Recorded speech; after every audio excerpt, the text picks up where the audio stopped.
Donald Trump instigated a riot at the Capitol where 100+ police were injured. He's still lying about the 2020 election. I think you're just trying to find things to be unhappy about because you've got to defend your man after, he instigated a riot at the Capitol.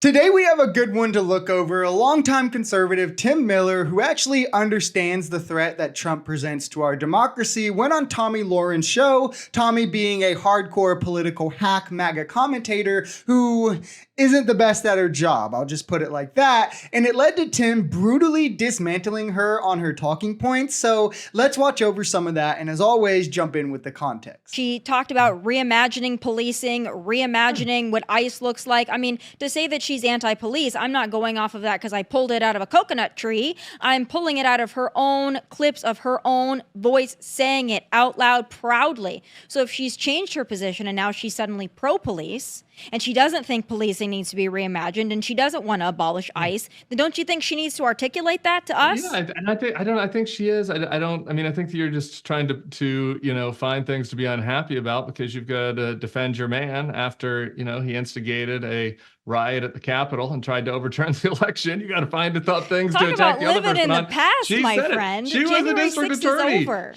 She's pro-police. What's over? Well, January 6th is far long It's gone. not really over because he's still lying about the 2020 election. He's still advancing the lie that led to the attack on the Capitol. So it's not over. He's exactly right. Trump is running in this campaign using them stealing the last election as a line of attack against the Democrats. Even though he's the only person who attempted to steal the election, he enlisted fake electors in 7 different states to subvert the votes of the people in those states and then utilized an insurrection at the Capitol to do so, pressuring state officials to find him votes that weren't there. He also is now saying that the only way he loses this election is if they steal it, even though he's down massively in almost every swing state, which is hilarious also considering that he's doing a fraction of the work that Kamala is on the campaign trail. He's not appealing to moderates, only to extremes, and Kamala is gaining in swing states again. She's going and actually doing rallies in these swing states. There's Republicans for Harris, moderates are leaning towards Harris. She's out fundraised him in her first month and now has larger crowds than he does at nearly every event. But to try and paint him as pro-police when he sent a riot to the Capitol where Capitol Police were and still hasn't apologized despite hundreds of officers, over 100 officers being injured, a couple officers dying afterwards as a result of that day. Trump doesn't respect anyone who doesn't directly serve him. He operates on a strictly transactional basis. You want to be like, oh, Kamala's anti-police? Really? Donald Trump instigated a riot at the Capitol where 100+ police were injured. He won't apologize for it. He's happy about it. He wants to pardon and get out of prison the people that attacked the cops at the Capitol. That guy's not pro-police, and he was asked about this recently in an interview, and he went back down. He said the thing that really upset him was the lefty protesters that injured that painted the marble at the Capitol. And as a builder, he's really upset about the marble. He's not upset about the cop that lost his eye. Donald Trump hasn't called him. He hasn't called Brian Sicknick's family.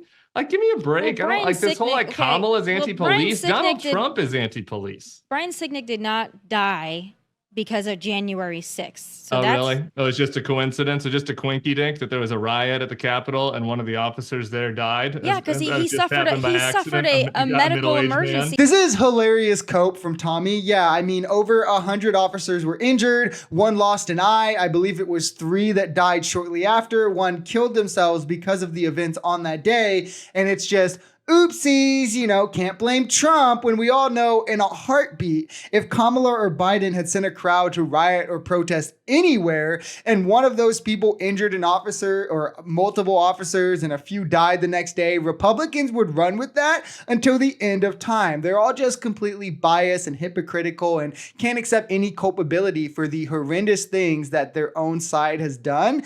And also, just to clarify a few things that I don't want to skip over, we absolutely should abolish ICE. It's not like ICE has been around since the beginning of time. It's not like we need them. We were fine before we had it as well, though I doubt Kamala is going to abolish ICE. You have to understand there's a difference between personal beliefs and political realities. And I think that's something that Kamala, being VP and getting that experience, has learned. And she's never spoke to just like ridding of police. She's spoke to reimagining them, which is absolutely needed. They respond to crime. They don't stop it. They disproportionately target Black and brown individuals. And all data shows that rehabilitative measures work more efficiently than hard punishment anyway, which is exactly what Kamala was speaking to when she spoke to reimagining the police.